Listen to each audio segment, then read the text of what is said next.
Obviously, you could just give us a quick opening statement. Added a bunch more to your class from December today, but some very impressive recruits for this new 2019 class. Yeah, our staff did a great job. We had signed 9 guys today, I think, today, and all 9 are from different states. None of them are from the same state. It's amazing. We didn't plan it that way, just how it worked out. We were scouring the countryside for the best players we could find that wanted to be Redbirds, and we'd love for them all to be from Illinois, but this doesn't always work out that way. But we had another really good recruiting year from top to bottom. We just had a run on running backs here the last couple week or so, and it's been really unbelievable, the backs that fell into our lap, and we move forward. Any questions? Specific questions you got? Which the kid that early, Dallas Culpepper, okay, he's a defensive end, but right below him, the Freeman, the transfer kid, could he possibly be a defensive end also? Furman? You talking about Furman? Furman, yeah. Yeah, Furman. Furman is, by the way, he's not 225. He's more close to 250 now. He played outside linebacker at New Mexico, and he was committed to us a year ago. Then went to New Mexico and transferred that semester, and he's already here. Our transfers right now that are here are very, very impressive, and he's one that's impressive. He has the length we like. He's about 6'3", and he's closer to 250 than he is 225, and he's probably 47 in that range and 48. But he shows that he can run, and he's pretty sudden. He can play on his feet. You can see why they played him on his feet. Could he be an end? We have him penciled in as a defensive end in our system, but he could be a jack outside linebacker. Real simple, We need a little more production out of that jack. That jack has to be a real guy in our that for us has been Nate Palmer, and our other guy Perkins, and those guys. That's the jack, and that guy has to be a really good pass rusher, and so we're looking to shore up that position a little bit with more competition and longer, faster guys. So Blake could easily be that guy, because one thing he does have, and that's a real motor. And he would have probably been our top signing a year ago had he signed, but he decommitted and went somewhere else and then came back to us. So 3 years? he has 4 years. Yeah, yeah. He's a freshman. Correct, with James Robinson being a senior running back, a position of need. I do. Yeah, obviously it is a position of need. We and a couple guys decided to leave, and that's part of college football now. It's the deal we're all in.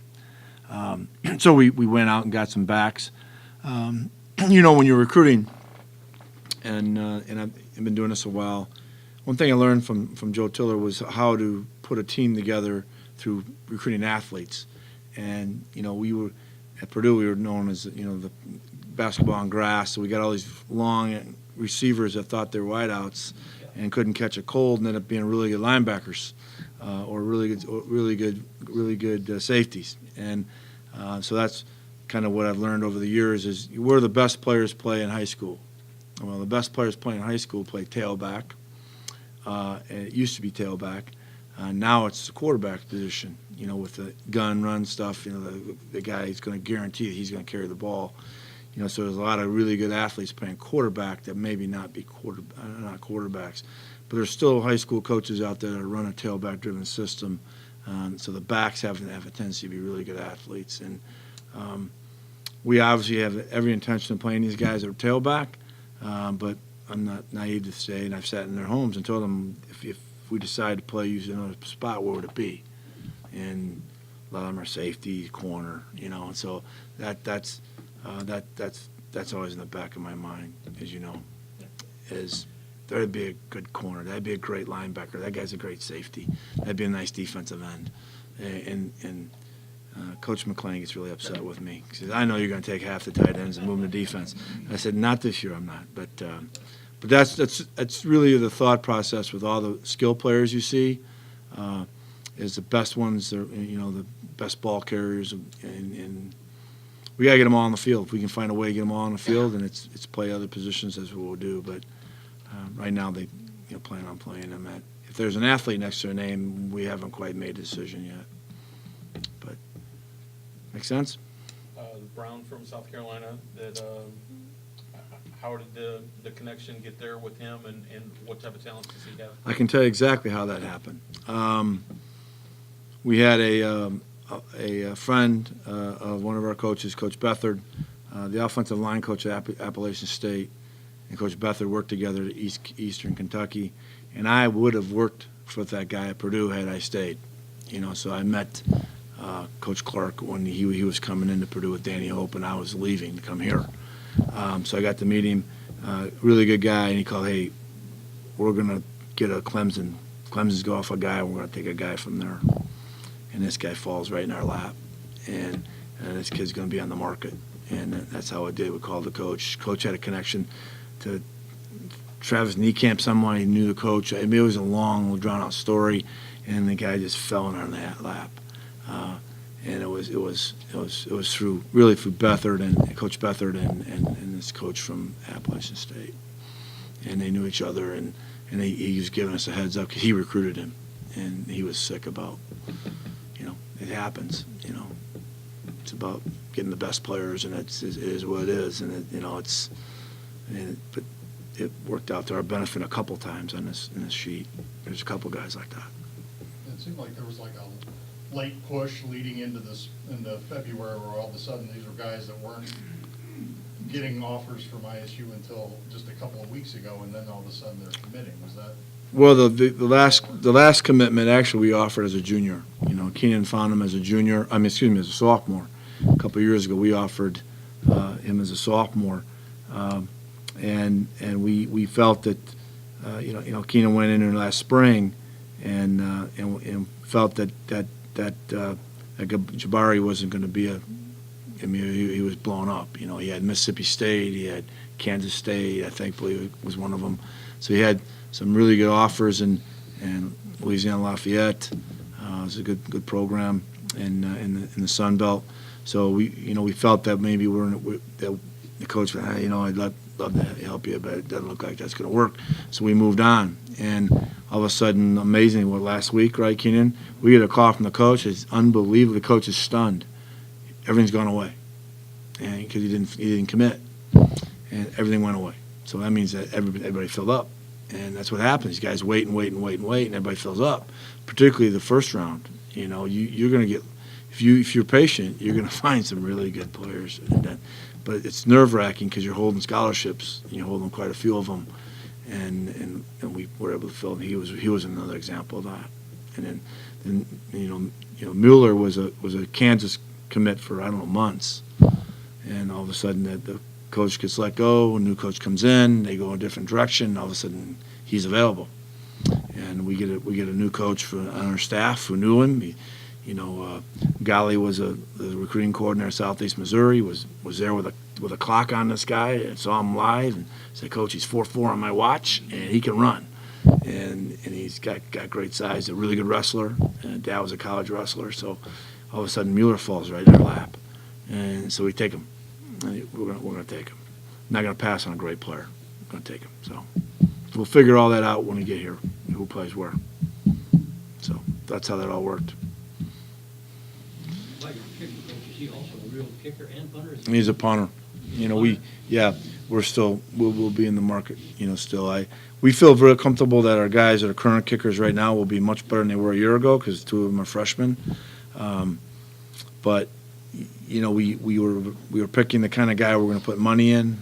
Offered two guys, they went other directions. They went to Power 5, and so we're still in that market. But we feel comfortable our kickers will be better. But we would look for a. Like Washington, did he go anywhere? Kicker at Washington High School? Not that I know of yet. Yeah. I can't comment. Yeah. Because he's not our guy. Does the fact that freshmen can now play 4 games without losing a year change your approach at all, make you look more for guys who you think can immediately contribute? Not really. In that but it's nice to have, as far as developing players, it's nice to have that. Obviously, you're trying to recruit better than you already have you're trying to draft better than what you have, recruit better than what you have. And I've never been chewed out so bad by a head coach as when I came in and said, hey, listen, this guy's just like Johnny Smith. And Coach Taylor, do you understand we want better than Johnny Smith? So that's kind of where he never want to hear it. It was just like, we want better than that. And so that's just kind of what you're trying to get better and better and better and better. So that's never really changed. So the rule really hasn't changed. The thought process that we're going to recruit a different guy. It may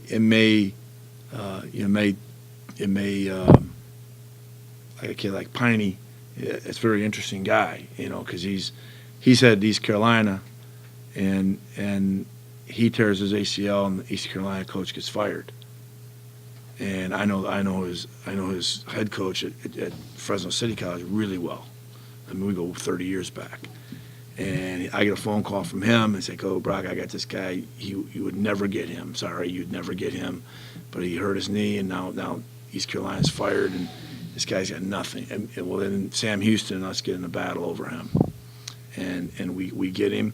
But he would be an interesting guy in the fact that he can play if he can come back and he's ready to play in October, November.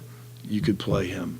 He might, because you could play him late because he has experience, because he's a junior college player, and you could still be able to redshirt him. The idea is to redshirt him. I think back in Tony's mind that this kid's going to get redshirted, that Kirby will be redshirted, but I think in Kirby's mind he's going to put himself in position to play, and I think he could. But I think we're sitting really good at tackle now if we can redshirt him, because now we're 6 deep right there right now, and we'd be 5 deep next spring. You're only losing 1. So, and now you add him to the mix, and now you got a really, really good athlete. He's a good athlete, big athlete. So, for him, that's an interesting. For him, it might be a little bit more of that. And you can kind of talk to him in those terms, and that makes sense to him. It's a good question, though, Dick. Really good. And I expect nothing less from you. Even though you're kind of a basketball guy. I'm still trying to learn a little about football. I know you. What are you, about 700 games over football now? So you've done 700 more games of basketball than you've done of football. Well, we can't play more. Given the number of freshmen, sophomores you played last year, does that weigh into the minds of some of these recruits coming here that may have shunned bigger programs to come here? I don't know. That's a good question. I'm not shying away from the fact that we'll play the best player, and I'll never sit and I hope our players and their parents will. One thing they'll agree on is that I'll never sit in their home or in my office say, "Hey, you're going to promise we're going to start you, or you're going to play here next year." And we never do that, because I think if a coach does that, you might want to open the door and kick him out of the living room because he's lying to you.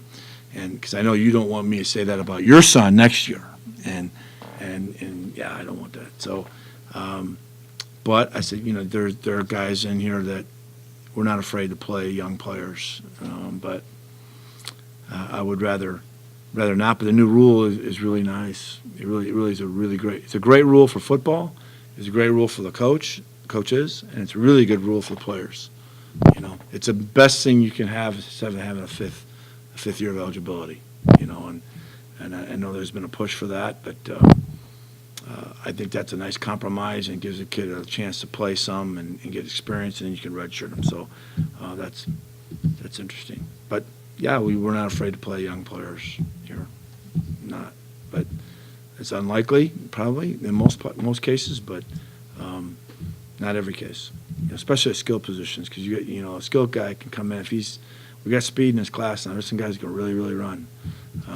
I'll tell you, after watching our guys run, Jeff Proctor can fly. I'm gonna tell you that right now. He's the fastest guy I've seen here in 10 years, and it ain't even close. Okay, he is explosive fast. He broad jumped 30. We triple broad jumped 32 feet, and that is incredible. Not even though all his coaches, even a guy like Lather went, did you just see that? We couldn't believe, we had to look at it twice. So he is explosive now. We'll find out if he's got everything else, but we know he's fast, so. It's hard And to teach speed. We try to recruit a lot of speed in this class, a lot of good athletes, and you know how much I like length, but sometimes length and speed doesn't always correlate, but we try to get the fastest, longest guys we can find, but we need speed, and speed changes the game in any sport. Anything's play with the ball, speed's important, so. Anything else, Coach? Anything else? Thank you. Appreciate y'all coming out.